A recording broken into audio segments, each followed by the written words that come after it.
ചോദിച്ചു, നിങ്ങളെ ആരെങ്കിലും വിളിച്ചോ? അദ്ദേഹത്തെ ആരും വിളിക്കേണ്ട കാര്യമില്ല. കാരണം അദ്ദേഹം കൊച്ചിയിലുള്ള ആളാണ്. തിരുവനന്തപുരത്തുള്ള കസ്റ്റംസ് ഉദ്യോഗസ്ഥരാണ് ഇത് പിടിച്ചത്. അദ്ദേഹം അല്ല ഈ സ്വർണ്ണക്കള്ളക്കടത്ത് പിടിച്ചത്, വേറെ ഉദ്യോഗസ്ഥന്മാരാണ് പിടിച്ചത്. അതുകൊണ്ട് അദ്ദേഹത്തെ ആരും വിളിക്കേണ്ട ആവശ്യമില്ല. അതുകൊണ്ട് അദ്ദേഹം ഇല്ലെന്ന് പറഞ്ഞു. അത് വലിയ വാർത്തയായിട്ട് എല്ലാ ദിവസവും മുഖ്യമന്ത്രി കസ്റ്റംസ് പറഞ്ഞില്ലേ എന്ന് ചോദിക്കുക. ഞാൻ മുഖ്യമന്ത്രിയോട് ചോദിക്കുന്നത്, കസ്റ്റംസ് ഇപ്പൊ പറഞ്ഞതിനെ സംബന്ധിച്ച്, NIA ഇപ്പൊ കോടതിയിൽ പറഞ്ഞതിനെ സംബന്ധിച്ച് എന്താ മുഖ്യമന്ത്രി ഒരക്ഷരം പറയാത്തത്? സ്വപ്നയുടെ ജാമ്യാപേക്ഷ പരിഗണിച്ചുകൊണ്ട് NIA കോടതിയിൽ നൽകിയിട്ടുള്ള രഹസ്യ മൊഴിയിലും, അതായത് CD NIA case diary seal ചെയ്ത കവറിൽ NIAയുടെ അഭിഭാഷകർ കോടതിയുടെ ചോദ്യത്തിന് നൽകിയ മറുപടിയായിട്ടും മുഖ്യമന്ത്രിയുടെ ഓഫീസിലുള്ള അടുത്ത ബന്ധം പരസ്യമായി പറഞ്ഞല്ലോ. മുഖ്യമന്ത്രിയുടെ ഓഫീസിൽ വലിയ സ്വാധീനം സ്വപ്നയ്ക്കുണ്ട്. മുഖ്യമന്ത്രിയുമായിട്ട് സ്വപ്നയ്ക്ക് പരിചയമുണ്ട്. മുഖ്യമന്ത്രിയുടെ ഓഫീസിൽ നിന്ന് സംരക്ഷണം കിട്ടുന്നുണ്ട്. അധികാരത്തിന്റെ ഇടനാഴികളിൽ വലിയ സ്വാധീനമുള്ളയാളാണ്. മുഖ്യമന്ത്രിയുടെ ഓഫീസിൽ സ്വാധീനമുള്ളയാളാണ്. അതുകൊണ്ട് സ്വപ്നയ്ക്ക് ജാമ്യം കൊടുക്കരുത് എന്നാണ് NIA പറഞ്ഞത്. എന്താ മുഖ്യമന്ത്രിക്ക് അതിനെക്കുറിച്ചുള്ള മറുപടി? എന്താ അദ്ദേഹം അതിനെക്കുറിച്ച് സംസാരിക്കാത്തത്? കസ്റ്റംസിലെ ഒരു CPM അനുകൂല ഉദ്യോഗസ്ഥന്റെ പേര് പറഞ്ഞ് മുഖ്യമന്ത്രി രക്ഷപ്പെടാൻ ശ്രമിക്കുമ്പോൾ കസ്റ്റംസ് സ്വപ്നയുടെ ജാമ്യാപേക്ഷയിൽ നൽകിയിട്ടുള്ള സത്യവാങ്മൂലം മുഖ്യമന്ത്രി അറിഞ്ഞിട്ടില്ലേ? എന്താ കസ്റ്റംസ് കോടതിയിൽ പറഞ്ഞിരിക്കുന്നത്? ഞങ്ങളുടെ കയ്യിൽ വ്യക്തമായിട്ടുള്ള ഡിജിറ്റൽ എവിഡൻസ് ഉണ്ട് എന്നാണ്. സർക്കാരിന്റെ അധികാര സ്ഥിരാകേന്ദ്രങ്ങളിൽ സ്വാധീനമുള്ള ആളുകൾ, പോലീസിലെ ഉന്നത ഉദ്യോഗസ്ഥന്മാർ, മുഖ്യമന്ത്രിയുടെ ഓഫീസുമായി ബന്ധപ്പെട്ടിട്ടുള്ള ഉന്നതന്മാർ, ഇവരെയെല്ലാം ഉപയോഗിച്ച് സ്വപ്ന സുരേഷ് ഈ കേസ് അട്ടിമറിക്കാൻ ശ്രമിച്ചതിന്റെ ഡിജിറ്റൽ എവിഡൻസ് ഞങ്ങളുടെ കയ്യിലുണ്ട് എന്നാണ് കസ്റ്റംസ് ബഹുമാനപ്പെട്ട കോടതിയിൽ പറഞ്ഞിരിക്കുന്നത്. നിഷേധിക്കാൻ കഴിയുമോ മുഖ്യമന്ത്രിക്ക്? ഒരു കസ്റ്റംസ് ഉദ്യോഗസ്ഥന്റെ പേര് പറഞ്ഞ് എല്ലാ ദിവസവും ഞാൻ ഉന്നയിച്ച BJP ഉന്നയിച്ച ആരോപണത്തെ അതിന് മറുപടി പറയാൻ മുഖ്യമന്ത്രി ഉപയോഗിക്കുകയാണല്ലോ. എന്നാൽ കസ്റ്റംസ് ഔദ്യോഗികമായി ബഹുമാനപ്പെട്ട കോടതിയിൽ, ഭരണസ്ഥിരാകേന്ദ്രത്തിൽ, അധികാരത്തിന്റെ ഇടനാഴികളിൽ, മുഖ്യമന്ത്രിയുടെ ഓഫീസിൽ, പോലീസിലെ ഉന്നത ഉദ്യോഗസ്ഥന്മാരിലെല്ലാം നിർണായകമായ സ്വാധീനമുള്ള പ്രതിയാണ് സ്വപ്ന സുരേഷ്. അതിനുള്ള ഡിജിറ്റൽ തെളിവുകൾ ഞങ്ങളുടെ കയ്യിലുണ്ട് എന്ന് കസ്റ്റംസ് കോടതിയിൽ പറഞ്ഞതിനെ കുറിച്ച് ബഹുമാനപ്പെട്ട മുഖ്യമന്ത്രി ഒരു അക്ഷരം ഇതുവരെ സംസാരിച്ചോ? പച്ചക്കള്ളമല്ലേ എല്ലാ ദിവസവും മുഖ്യമന്ത്രി പറഞ്ഞുകൊണ്ടിരിക്കുന്നത്? ഇന്നലെ ലൈഫ് മിഷൻ പദ്ധതിയുമായി ബന്ധപ്പെട്ട് 1 കോടി രൂപ സ്വപ്ന സുരേഷിനും മുഖ്യമന്ത്രിയുടെ പ്രിൻസിപ്പൽ സെക്രട്ടറിക്കും കൈക്കൂലി ലഭിച്ചതും അത് അവരുടെ ലോക്കറിൽ സൂക്ഷിച്ചതും സംബന്ധിച്ചുള്ള ചോദ്യങ്ങൾക്ക് എന്താ മുഖ്യമന്ത്രി മറുപടി പറഞ്ഞത്? മുഖ്യമന്ത്രി എത്ര മനോഹരമായിട്ടാണ് ജനങ്ങളെ കബളിപ്പിക്കുന്നത്, എത്ര സമർത്ഥമായിട്ടാണ് മുഖ്യമന്ത്രി അഭിനയിക്കുന്നത്. അദ്ദേഹം പറഞ്ഞിരിക്കുകയാണ്, ഈ ലൈഫ് മിഷനും ഈ സ്വകാര്യ എന്താ പറയാ സന്നദ്ധ സംഘടനയായിട്ട് ഇക്കാര്യത്തിൽ ഒരു ബന്ധവുമില്ല. ലൈഫ് മിഷന്റെ ചെയർമാൻ മുഖ്യമന്ത്രിയാണല്ലോ. സംസ്ഥാന ഗവൺമെന്റിന്റെ പങ്കാളിത്തത്തോടു കൂടിയാണല്ലോ ലൈഫ് മിഷൻ നടപ്പാക്കുന്നത്. ആ ലൈഫ് മിഷന് വിദേശ രാജ്യത്തുള്ള ഒരു സന്നദ്ധ സംഘടന ചാരിറ്റിയായി ഒരു സഹായം ചെയ്യുകയാണ്. ഏതാണ്ട് 20 കോടി രൂപ ഇന്ത്യൻ മണി മൂല്യമുള്ള ഒരു സഹായം ചാരിറ്റിയായി കേരളത്തിലെ ഒരു സ്ഥലത്ത് ഒരു സഹായം ചെയ്യുകയാണ്. ആ സഹായത്തിനാണ് 1 കോടി രൂപ മുഖ്യമന്ത്രിയുടെ പ്രിൻസിപ്പൽ സെക്രട്ടറിയും ഈ സ്വർണ്ണക്കള്ളക്കടത്ത് സംഘത്തിലെ പ്രധാന പ്രതിയും ചേർന്ന് കമ്മീഷനായിട്ട് വാങ്ങിയിരിക്കുന്നു. ചാരിറ്റിക്ക് എവിടെയാ കമ്മീഷൻ? ജനങ്ങൾക്ക് ഒരു ആശ്വാസം എത്തിക്കാൻ, പാവപ്പെട്ടവരെ ഒരു ആശ്വസിപ്പിക്കാൻ വേണ്ടി ഒരു സന്നദ്ധ സംഘടന നടത്തുന്ന സേവന പ്രവർത്തനത്തിന് എവിടെയാ കമ്മീഷൻ? മുഖ്യമന്ത്രി പറയുന്നത് അതൊക്കെ അവരുടെ ഏർപ്പാടാണ്, ഞങ്ങളായിട്ട് ഒരു ബന്ധമില്ല. പച്ചക്കള്ളം. ഈ ലൈഫ് മിഷന്റെ പ്രോജക്റ്റിന് ഒരു MOU സർക്കാരും ഈ സംഘടനയുമായിട്ട് ഉണ്ടാക്കിയിട്ടുണ്ട്. കാരണം വിദേശ രാജ്യത്ത് നിന്നുള്ള ഒരു സംഘടന ഇവിടെ ഒരു സഹായം ചെയ്യുമ്പോൾ പാലിക്കേണ്ട ചില നടപടിക്രമങ്ങളുണ്ട്.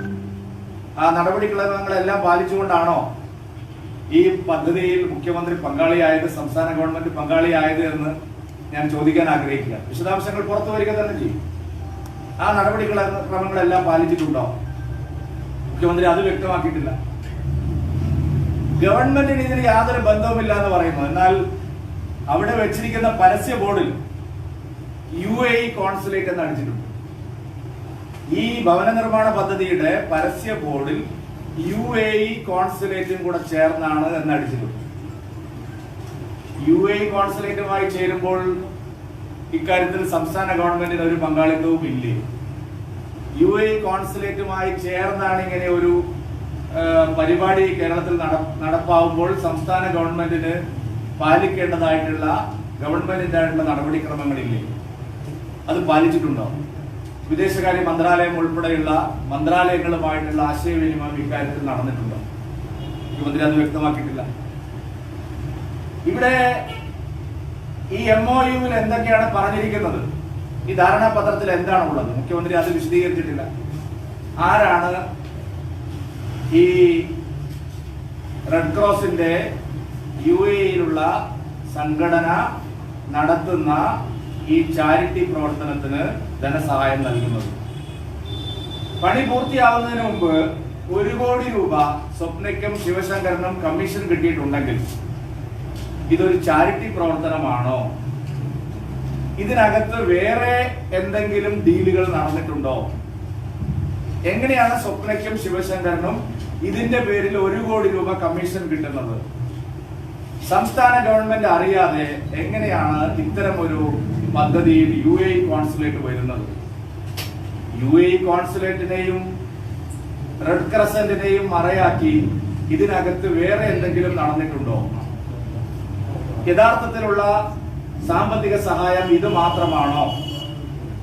ഈ കരാർ എങ്ങനെയാണ് തരപ്പെടുത്തിയത്? 4 ദിവസം മുമ്പ് മുഖ്യമന്ത്രി വിദേശയാത്ര നടത്തുന്നതിന്റെ 4 ദിവസം മുമ്പ് സ്വപ്നയും ശിവശങ്കറും വിദേശത്ത് പോയി എന്നുള്ള കാര്യം മുഖ്യമന്ത്രി നിശ്ചയിച്ചിട്ടില്ലല്ലോ. മുഖ്യമന്ത്രി ഈ ആവശ്യത്തിന് വിദേശ രാജ്യങ്ങളിൽ പോയപ്പോൾ അഡ്വാൻസായി 4 ദിവസം മുമ്പ് ശിവശങ്കറും സ്വപ്നയും ഒരുമിച്ച് വിദേശത്ത് പോയിരുന്നു. അവിടെ എന്ത് ചർച്ചകളാണ് നടന്നത്? ഈ ധനസഹായം ഈ ചാരിറ്റിക്ക് വേണ്ടി മാത്രമുള്ള ചർച്ചകളാണോ നടന്നത്? സംസ്ഥാനത്തെ മറ്റേതെങ്കിലും മന്ത്രിമാർ ഇതുമായി ബന്ധപ്പെട്ടുള്ള വിദേശയാത്രകൾ നടത്തിയിട്ടുണ്ടോ? വിദേശയാത്ര നടത്തുമ്പോൾ എന്തിനാണ് മുഖ്യമന്ത്രിയുടെ ഓഫീസിലെ ഒരു താൽക്കാലിക ജീവനക്കാരിയെ കൂടെ കൂട്ടിയത്? ഉത്തരം ലഭിക്കേണ്ട ചോദ്യമല്ലേ? ജനങ്ങൾക്ക് മറുപടി ലഭിക്കണ്ടേ? സ്വപ്ന സുരേഷ് ഒരു താൽക്കാലിക ജീവനക്കാരി മാത്രമാണെന്നാണല്ലോ മുഖ്യമന്ത്രി പറയുന്നത്. ആ താൽക്കാലിക ജീവനക്കാരിയെ എന്തിനാണ് വിദേശത്തേക്ക് കൂട്ടിക്കൊണ്ടുപോയത്? എന്തിനാ ശിവശങ്കർ കൊണ്ടുപോയത്? മുഖ്യമന്ത്രി പോകുന്നതിന് മുമ്പ് ഇവരെന്തിനാണ് പൈലറ്റായിട്ട് അവിടെ പോയത്? ഇവരാരൊക്കെ ആയിട്ടാണ് ചർച്ച നടത്തിയത്? ഈ റെഡ് ക്രസന്റിന്റെ കാര്യങ്ങൾ എന്തുകൊണ്ടാണ് റെഡ് ക്രോസിനെ അറിയിക്കാതിരുന്നത്? ഇവിടെ ഇന്ത്യയിലെ അവരുടെ സംഘടനയെ അറിയിക്കാതിരുന്നത് എന്തിനാണ് അവർ രഹസ്യമായി വെച്ചത്? എന്ത് ഇടപാടാണ് ഇതിൽ നടന്നിരിക്കുന്നത്? എന്താണ് MOU പുറത്തുവിടാൻ മുഖ്യമന്ത്രി തയ്യാറാവാത്തത്? ഇത് സംബന്ധിച്ചുള്ള എന്ത് ധാരണയാണ് ഉണ്ടാക്കിയിരിക്കുന്നത്? ഇതിനപ്പുറത്തേക്ക് എന്തെല്ലാം ധനസഹായം ഇവർ കിട്ടിയിട്ടുണ്ട്? ഇതിനകത്ത് വേറെ എന്ത് ഡീലാണ് നടന്നിരിക്കുന്നത്? ഇതെല്ലാം അറിയണ്ടേ? മുഖ്യമന്ത്രി ഇന്നലെ വാക്കാൽ വളരെ നിഷ്കളങ്കമായിട്ടൊരു കാര്യം പറഞ്ഞു. ലൈഫ് മിഷൻ ഇതുമായിട്ട് ഒരു ബന്ധവുമില്ല. അവര് വരുന്നു, കെട്ടിടം ഉണ്ടാക്കുന്നു, ഞങ്ങൾക്ക് തരുന്നു. അങ്ങനെയാണോ സംസ്ഥാനത്തെ ബാക്കി എല്ലാ ഇത്തരം സന്നദ്ധ സംഘടനകൾ നടത്തുന്ന ഭവന നിർമ്മാണ പദ്ധതികൾ? വേറെയും ഭവന നിർമ്മാണ പദ്ധതികൾക്ക് ആളുകളെ പണം സഹായിക്കുന്നുണ്ടല്ലോ. വയനാട്ടിൽ ഒരു ഭവന നിർമ്മാണ പദ്ധതി നടക്കുന്നുണ്ട്. വളരെ മാതൃകാപരമായിട്ടാണല്ലോ അത് നടക്കുന്നത്. അവിടെയൊന്നും ഇത്തരം ദുരൂഹതകളില്ലല്ലോ. എന്താണ് ശിവശങ്കറും സ്വപ്നയുമായി ബന്ധപ്പെട്ട് നിൽക്കുന്ന കാര്യങ്ങളിലെല്ലാം ദുരൂഹതകൾ നിലനിൽക്കുന്നത്? എങ്ങനെയാണ് UAE കോൺസുലേറ്റിന്റെ പേര് അവർ ഉപയോഗിക്കുന്നത്? UAE കോൺസുലേറ്റുമായി ചേർന്ന് ജലീൽ മാത്രമല്ല മുഖ്യമന്ത്രിയുടെ വകുപ്പും ഇത്തരം ഇടപാടുകൾ നടത്തുന്നു എന്നല്ലേ ഇതിൽ നിന്ന് മനസ്സിലാക്കേണ്ടത്? UAE കോൺസുലേറ്റിനെ എങ്ങനെയാണ് ഇതിൽ ബന്ധപ്പെടുത്തുന്നത്? എങ്ങനെയാണ് UAE കോൺസുലേറ്റിന്റെ ബോർഡുകൾ, പരസ്യ ബോർഡുകൾ ഈ വിവാദ ഭവന നിർമ്മാണ പദ്ധതിയുമായിട്ട് ബന്ധപ്പെടുത്താൻ സാധിക്കുന്നത്? എന്താണ് അതിന്റെ മാനദണ്ഡം? ഒരു സംസ്ഥാന ഗവൺമെന്റിന് മാത്രമായിട്ട് അങ്ങനെ ചെയ്യാൻ സാധിക്കുമോ? നടപടിക്രമങ്ങൾ പാലിച്ചിട്ടുണ്ടോ? 100 ചോദ്യങ്ങൾക്ക് ശ്രീ പിണറായി വിജയൻ ഉത്തരം പറയണം. അല്ലാതെ വെറുതെ കാടടച്ച് വെടിവെച്ചത് കൊണ്ട് കാര്യമില്ല. പൊയ് വടികളാണ് മറ്റുള്ളവർ പറയുന്നതെന്ന് പറഞ്ഞുകൊണ്ട് കാര്യമില്ല. മുഖ്യമന്ത്രിയാണ് വിശദീകരിക്കേണ്ടത്. ഈ ചോദ്യത്തിന് ശ്രീ പിണറായി വിജയൻ താങ്കൾക്ക് ഉത്തരവുണ്ടോ? എങ്ങനെയാണ് ഈ ഒരു ചാരിറ്റിയിലൂടെ 1 കോടി രൂപയുടെ കമ്മീഷൻ ശിവശങ്കരനും സ്വപ്നയ്ക്കും ലഭിക്കുന്നത്? അതെങ്ങനെയാണ് വന്നിരിക്കുന്നത്? ആരാണ് ഈ കമ്മീഷൻ അവർ കൊടുത്തിരിക്കുന്നത്? ഈ സന്നദ്ധ സംഘടനയാണോ ഇവർ കമ്മീഷൻ കൊടുത്തിരിക്കുന്നത്? അതല്ല ഈ ഭവനം നിർമ്മിക്കാൻ, ഈ ഫ്ലാറ്റ് സമുച്ചയം, ഈ വീട് നിർമ്മിക്കാൻ ശ്രമിച്ച കരാറുകാരാണോ? ആ കരാറുകാരാണെങ്കിൽ അവരെ ആരാണ് ചുമതലപ്പെടുത്തിയത്?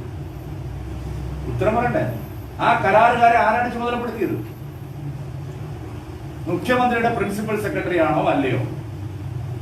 അല്ല റെഡ് ക്രസന്റ് ആണോ? എന്താ നിങ്ങളുടെ MOUയിലുള്ളത്?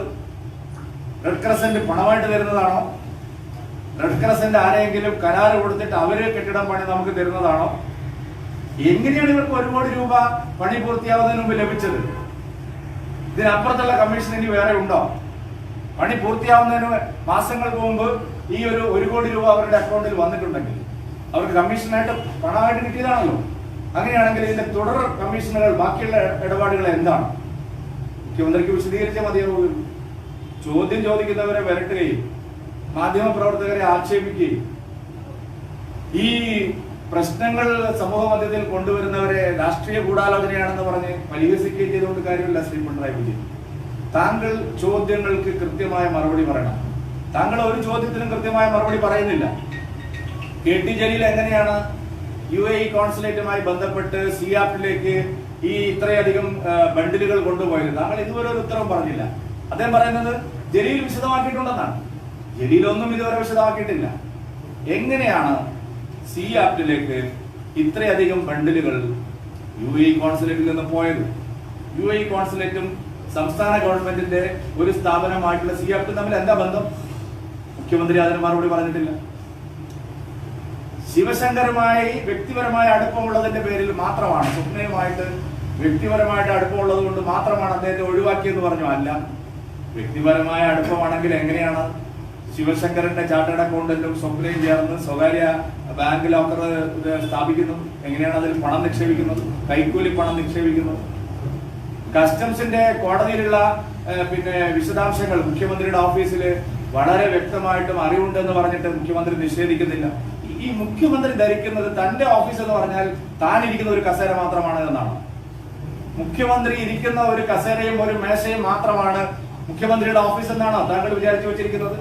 മുഖ്യമന്ത്രിയുടെ ഓഫീസ് എന്ന് പറഞ്ഞാൽ ഇതുമായി ബന്ധപ്പെട്ട് നിൽക്കുന്ന എല്ലാവരും ചേർന്നതാണ്. അങ്ങനെയുള്ള ആളുകളെയും കൊണ്ടാണ് നിങ്ങൾ വിദേശത്ത് പോയത്.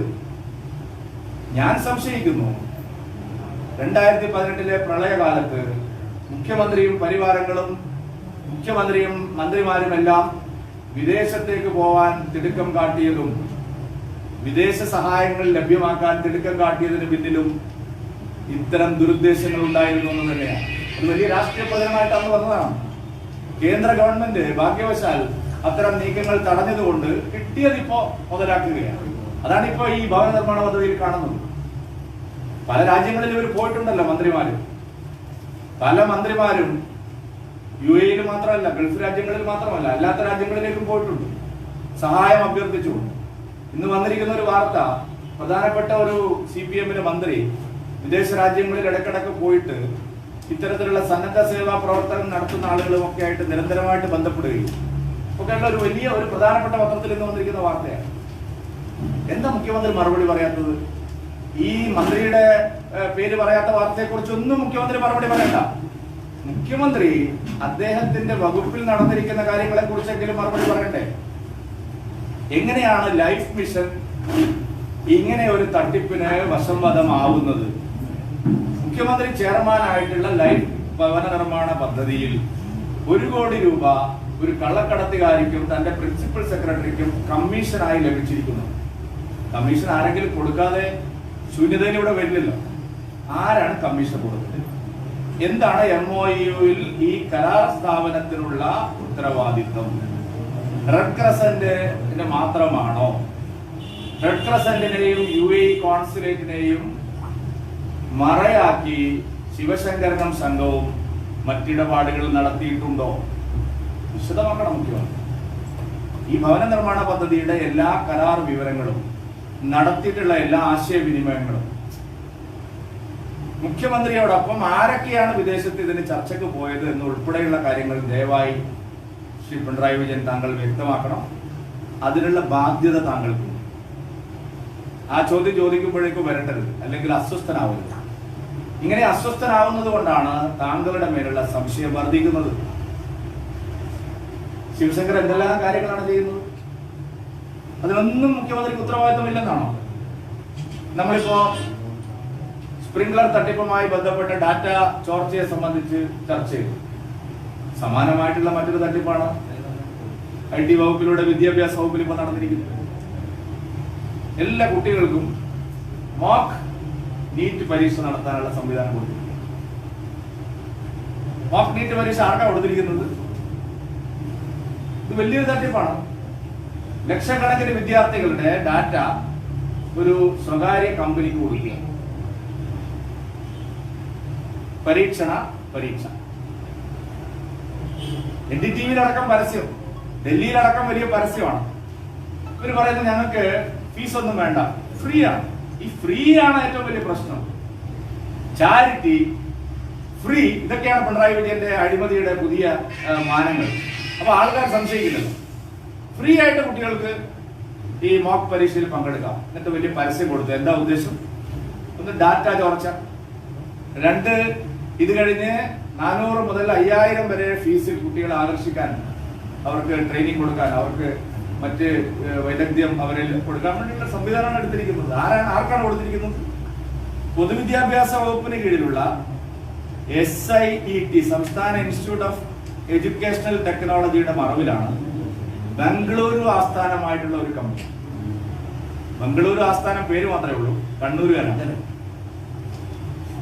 കണ്ണൂരുകാരായിട്ടുള്ള കുറച്ച് ആളുകൾ, മുഖ്യമന്ത്രിക്ക് വേണ്ടപ്പെട്ട ആളുകൾ, ജലീലിന് വേണ്ടപ്പെട്ട ആളുകൾ, ചില ആളുകൾ, ബാക്കി വിശദാംശങ്ങൾ ഇപ്പൊ ഞാൻ പറയുന്നില്ല.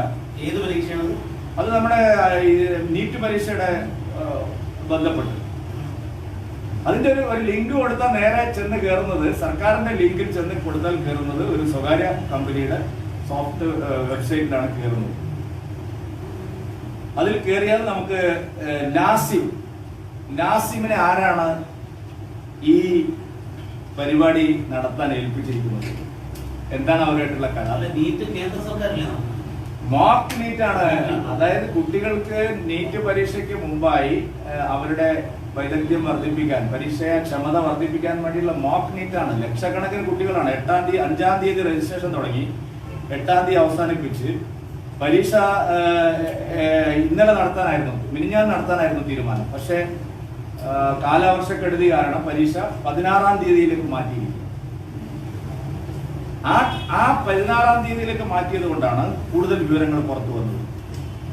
നമ്മുടെ ഇത്തരം കാര്യങ്ങൾ ചെയ്യാൻ ഇവിടെ ITS സ്കൂൾ അടക്കം നിരവധി സാങ്കേതിക വൈദഗ്ധ്യമുള്ള സ്ഥാപനങ്ങളുണ്ട്. അവരെല്ലാം ഒഴിവാക്കിയിട്ടാണ് ഈ തട്ടിപ്പ് കമ്പനിക്ക്, ലാസിം എന്ന് പറയുന്ന ഈ കറക്റ്റ് കമ്പനിക്ക് കൊടുത്തിരിക്കുന്നത്. ഇവരൊരു IT സ്ഥാപനം എന്ന് പറയാനില്ല, ഒരു കമ്പ്യൂട്ടർ സ്ഥാപനമാണ്. ഈ കമ്പ്യൂട്ടർ സ്ഥാപനത്തിന് എല്ലാ പരിചയവും ഉണ്ട് എന്നാണ് ഇത് കൊടുക്കുമ്പോൾ പറയുന്നത്. ഒരു പരിചയമില്ല, ഇവരിപ്പോ അടുത്ത് തുടങ്ങിയവരാണ്. ദുബായിലും അവർക്ക് ഓഫീസ് ഉണ്ട്. കണ്ണൂരുകാരാണ് അവരുടെ പ്രധാനപ്പെട്ട ആൾക്കാർ. ബാക്കി വിശദാംശങ്ങൾ പൊതുവിദ്യാഭ്യാസ വകുപ്പ് ആണ് ഇതിന് ഉത്തരവിട്ടിരിക്കുന്നത്. നമ്മുടെ സർക്കാർ സംവിധാനങ്ങളും IT മിഷനും ധാരാളം കാര്യങ്ങൾ ഉണ്ടായിട്ടും ഈ കാര്യത്തിൽ മുഴുവൻ വിദ്യാർത്ഥികളുടെ മുഴുവൻ ഡാറ്റയും കൊടുക്കുക. പേര്, എത്രാമത്തെ തവണയാണ് നീറ്റ് പരീക്ഷയ്ക്ക് എഴുതുന്നത്, ബയോഡാറ്റ, മറ്റു വിദ്യാഭ്യാസ യോഗ്യതകൾ, ജനന തീയതി, ഒരു ലക്ഷക്കണക്കിന് വിദ്യാർത്ഥികളുടെ ഡാറ്റ മുഴുവൻ. നമുക്ക് എല്ലാവർക്കും അറിയാം, നമ്മുടെ ഉന്നത വിദ്യാഭ്യാസ രംഗം വലിയ തോതിൽ കച്ചവടവൽക്കരിക്കപ്പെട്ടുകൊണ്ടിരിക്കുന്ന, കോർപ്പറേറ്റുകളുടെ ഇടപെടലിനെ കുറിച്ച് എപ്പോഴും വാദോരാതെ സംസാരിച്ചുകൊണ്ടിരിക്കുന്നവരുടെ പാർട്ടിയാണല്ലോ കേരളം ഭരിക്കുന്നത്. അവിടെയാണ് ലക്ഷക്കണക്കിന് വിദ്യാർത്ഥികളുടെ വിവര ചോർച്ചയുമായി ബന്ധപ്പെട്ട് SIET-യുടെ പേരിൽ ഒരു കറക്റ്റ് കമ്പനിക്ക് മോക്ക് നീറ്റ് നടത്താനുള്ള ഒരു അവസരം കൊടുക്കുകയും അതുവഴി വലിയ കച്ചവടത്തിനുള്ള സാധ്യതകൾ ഉണ്ടാവും. നിരവധിയായിട്ടുള്ള സംഭവങ്ങളാണ്, ഒന്നല്ല, എല്ലായിടത്തും ഈ മുഖ്യമന്ത്രിയും ശിവശങ്കറും തൊട്ടതിലെല്ലാം അഴിമതി. ഇപ്പോ ഈ ലൈഫ് മിഷൻ എന്ന് പറയുന്നത് വളരെയധികം എന്താ പറയാ, പ്രചാരണം കൊടുത്തൊരു പദ്ധതിയാണല്ലോ. ആ പ്രചരണത്തിന് നമ്മുടെ സംസ്ഥാന സർക്കാരിന്റെ എല്ലാ പ്രചാരണോപാധികളും ഉണ്ടായിട്ടും അതും ഒരു കൺസൾട്ടൻസി കൊടുത്തു, ഒരു സ്വകാര്യ കമ്പനിയെ പ്രചരണം ഏൽപ്പിച്ചിരിക്കുക. നമുക്ക് നിങ്ങൾ ഈ പിണറായി വിജയൻ ചെയ്തുകൊണ്ടിരിക്കുന്ന എല്ലാ കാര്യങ്ങളും, അതായത് നമ്മുടെ കയ്യിലുള്ള ഇഷ്ടംപോലെ ഫീൽഡ് പബ്ലിസിറ്റി സംവിധാനങ്ങൾ, സർക്കാർ സംവിധാനങ്ങൾ മുഴുവനുണ്ട്. ലൈഫ് മിഷന്റെ പ്രചരണത്തിനും പ്രതിവർഷം 15 ലക്ഷം രൂപ ചെലവിൽ ഒരു കൺസൾട്ടൻസിക്ക് ഇത് കൊടുത്തിട്ടുണ്ട്. ഇതെല്ലാം വ്യക്തമാക്കുന്നത് മുഖ്യമന്ത്രിയുടെ ഓഫീസുമായി ബന്ധപ്പെട്ട്, IT വകുപ്പുമായി ബന്ധപ്പെട്ട്, സർക്കാരിന്റെ മുഖ്യമന്ത്രിക്ക് നേരിട്ട് നിയന്ത്രണമുള്ള മറ്റ് വകുപ്പുകളുമായി എല്ലാം ബന്ധപ്പെട്ട് നടന്നുകൊണ്ടിരിക്കുന്ന അഴിമതികളെ കുറിച്ചാണ് ഇനി ഇതൊക്കെ NIA അന്വേഷിക്കട്ടെ എന്നുള്ള വാദം പറയുന്നത്. കാരണം സംസ്ഥാന ഗവൺമെന്റ് കക്ഷിയായിട്ടുള്ള ഒരു ഭാഗമായിട്ടുള്ള ഒരു പദ്ധതി, ലൈഫ് മിഷൻ, മുഖ്യമന്ത്രി ചെയർമാനായിട്ടുള്ള സംസ്ഥാന ഗവൺമെന്റിന്റെ നേരിട്ട് നിയന്ത്രണത്തിലുള്ള ഒരു പദ്ധതിക്ക് വിദേശ രാജ്യത്തുള്ള ഒരു സന്നദ്ധ സംഘടനയുമായി ചേർന്ന് ഇവിടെ വീടുകൾ നിർമ്മിക്കുന്നതിനുണ്ടാക്കിയിട്ടുള്ള ഒരു കരാറാണ്. ആ കരാറിലാണ് 1 കോടി രൂപ കമ്മീഷൻ മാത്രമായിട്ട് അതിലെ ഒരു മുഖ്യമന്ത്രിയുടെ പ്രിൻസിപ്പൽ സെക്രട്ടറിക്കും മുഖ്യമന്ത്രിയുടെ തന്നെ ഓഫീസിൽ ഉണ്ടായിരുന്ന മറ്റൊരു സ്ത്രീക്കും കമ്മീഷനായി കിട്ടിയത് എന്ന് തെളിഞ്ഞിരിക്കുകയാണ്. അപ്പൊ അത് NIA ആണോ അന്വേഷിക്കേണ്ടത്? അല്ല, കേരള പോലീസിന് അത് അന്വേഷിക്കാൻ ബാധ്യതയില്ല, നമ്മുടെ വിജിലൻസിന് അത് അന്വേഷിക്കാൻ ബാധ്യതയില്ല. മുഖ്യമന്ത്രി ചെയർമാനായിട്ടുള്ള ഒരു സ്ഥാപനത്തെ UAE കോൺസുലേറ്റിന്റെ മറയാക്കി 1 കോടി രൂപ കമ്മീഷൻ വാങ്ങി എന്നുള്ള കാര്യം നിസ്സാരമായിട്ടുള്ളതാണോ? അത് അന്വേഷിക്കാനുള്ള ബാധ്യത കേരള സർക്കാരിനില്ലേ? ഇവിടുത്തെ വിജിലൻസിന് എന്താ ജോലി? ഇവിടുത്തെ സർക്കാർ അന്വേഷണ ഏജൻസികൾക്ക് എന്താ ജോലി? അതിന് മുഖ്യമന്ത്രി എല്ലാം NIA അന്വേഷിക്കുന്നുണ്ടല്ലോ എന്ന് എന്തിനാ പറയുന്നത്? ഇത് കേരളവുമായി ബന്ധപ്പെട്ട് നടന്ന അഴിമതിയല്ലേ? പിന്നെ സ്വർണ്ണക്കള്ളക്കടത്തുമായിട്ട് ബന്ധമില്ലല്ലോ.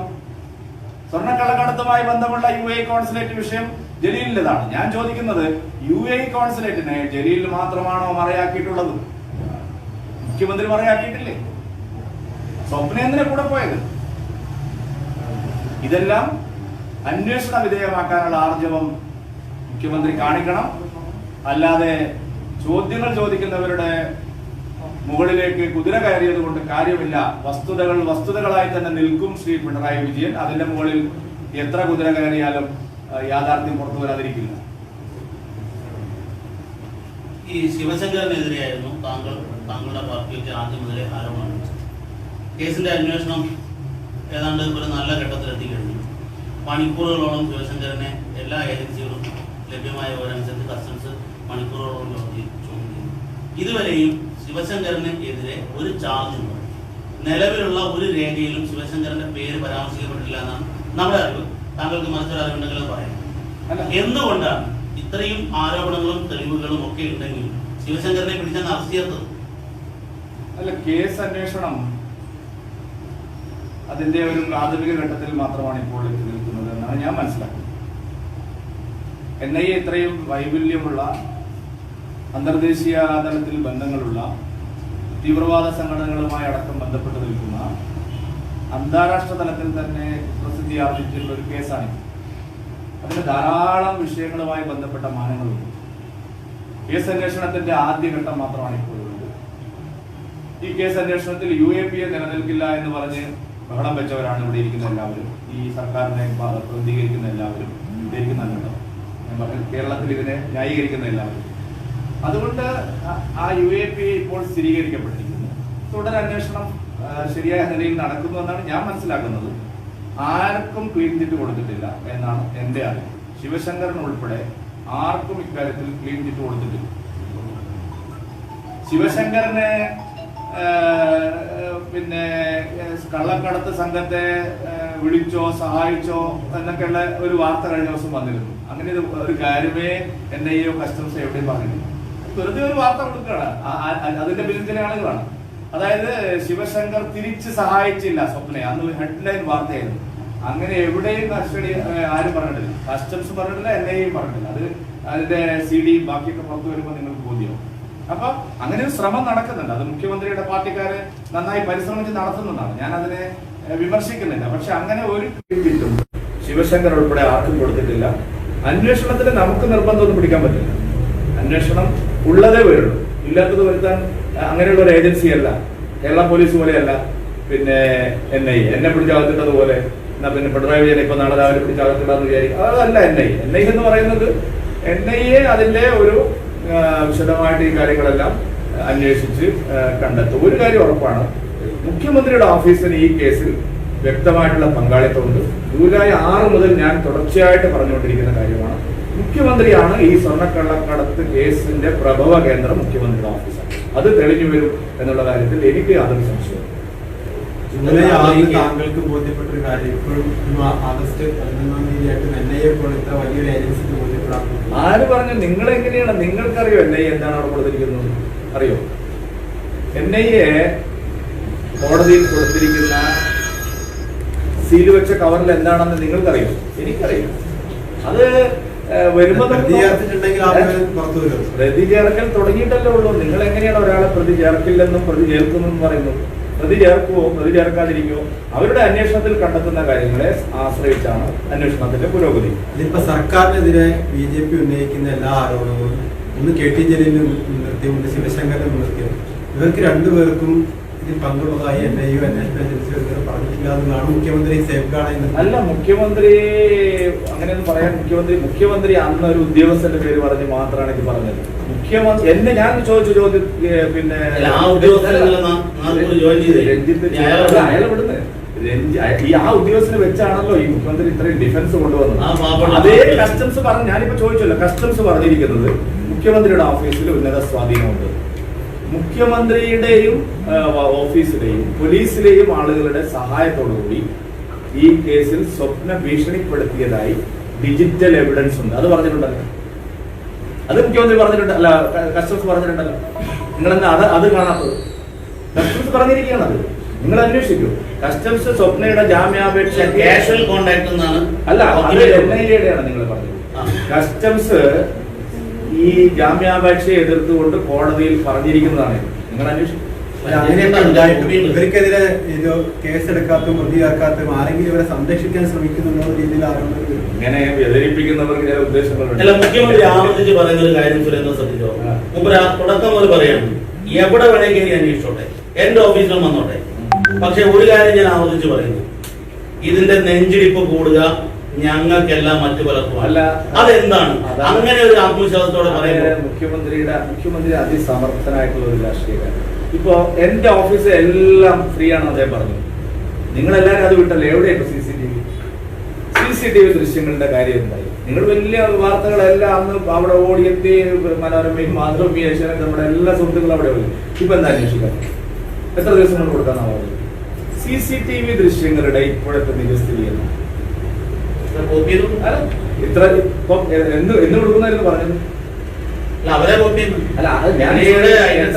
അല്ല, എത്ര ദിവസമായി CCTV ദൃശ്യങ്ങൾ ഓരോ കാര്യത്തിലും നിങ്ങൾ നോക്കും. ഈ കോഴിക്കോട് അങ്ങാടിയിൽ വന്ന് കസ്റ്റംസ് പിടിക്കേണ്ടിയിരുന്ന ചില ആളുകളെ സംസ്ഥാന നികുതി വകുപ്പ് പിടിച്ച് 30 കോടി രൂപയുടെ സ്വർണം കോഴിക്കോട് അങ്ങാടിയിലെ ചില ജ്വല്ലറികൾ റെയ്ഡ് ചെയ്ത് ധനകാര്യ വകുപ്പ്, കേരളത്തിലെ ധനകാര്യ വകുപ്പ് ഉദ്യോഗസ്ഥന്മാർ വന്ന് പിടിച്ചു.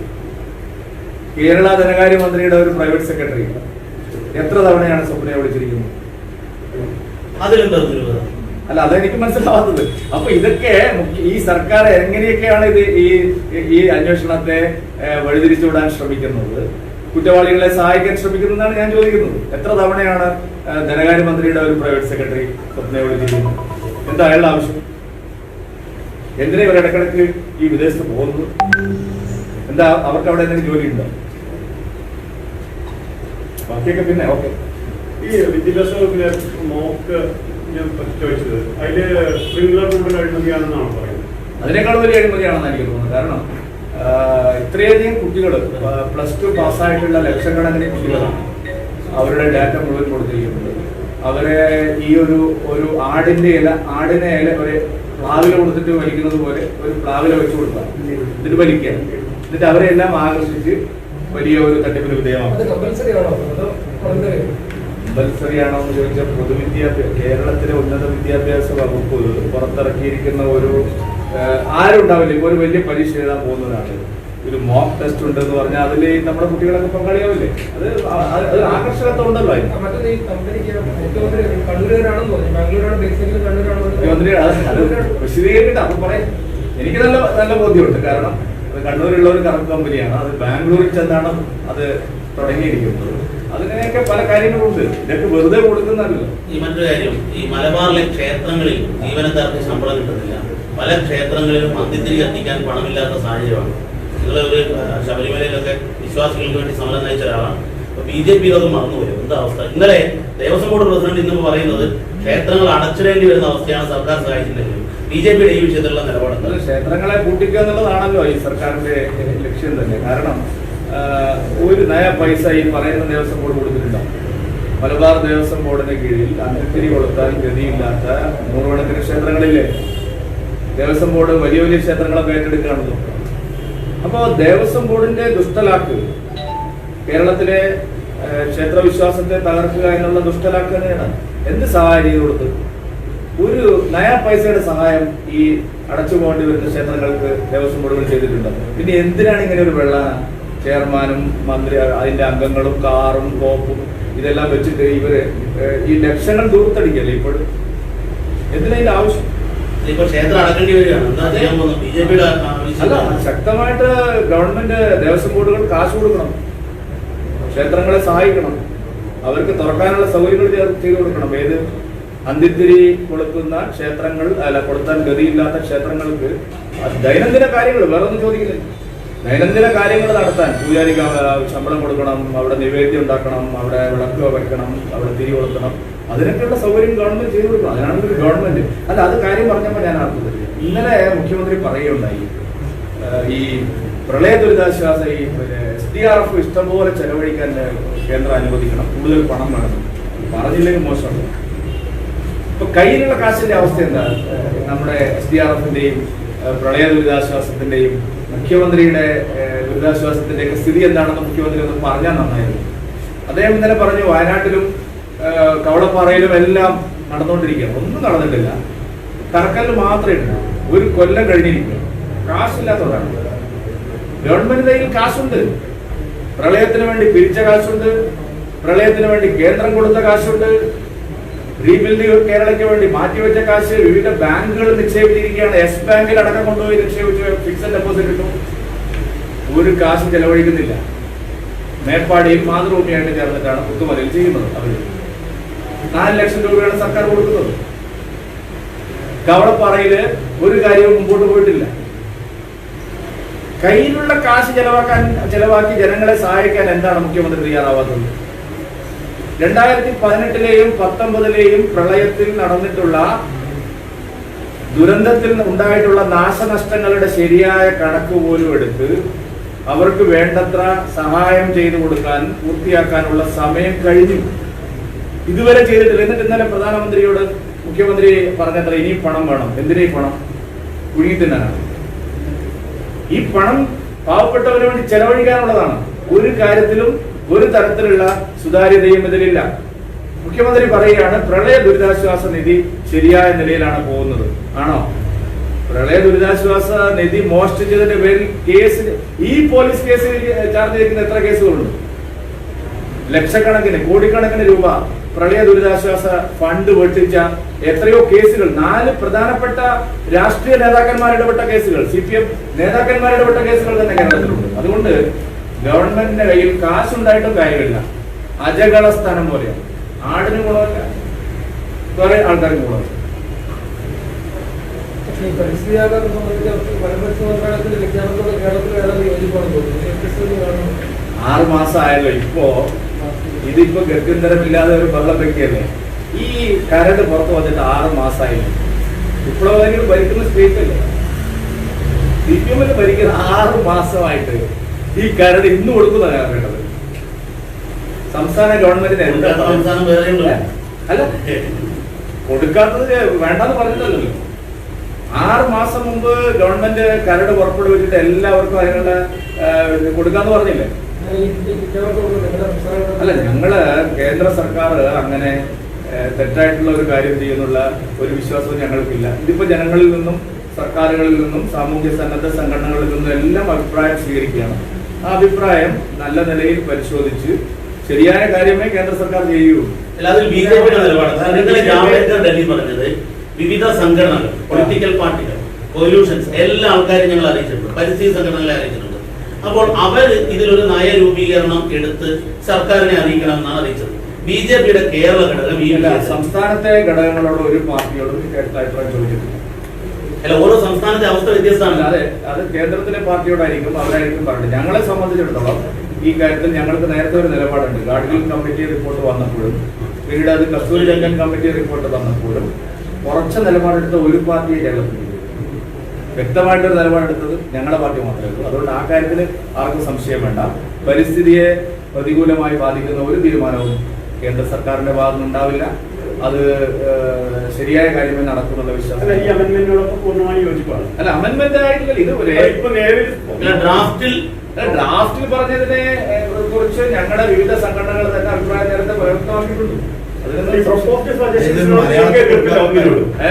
പ്രാദേശിക ഭാഷകളിൽ കൊടുക്കാനാണ് സുപ്രീം കോടതി പറയുന്നത്. കിട്ടാത്തതായിരിക്കും സംസ്ഥാനത്ത് 4,80,000 രൂപ വന്നു. അത് ഹിന്ദിയിലുള്ളവർക്ക് മനസ്സിലാവും. കേരള നമ്പർ 1 അല്ലല്ല, ഇല്ല, മറ്റേ തമിഴ്നാട്, കേരള നമ്പർ 1. അങ്ങനെ നമുക്ക് പറയാൻ പറ്റില്ല. അറിയില്ല. അതിലൊരു സംശയം വരുന്നത് അതുകൊണ്ടാണ്. നിങ്ങൾ യോജിക്കും.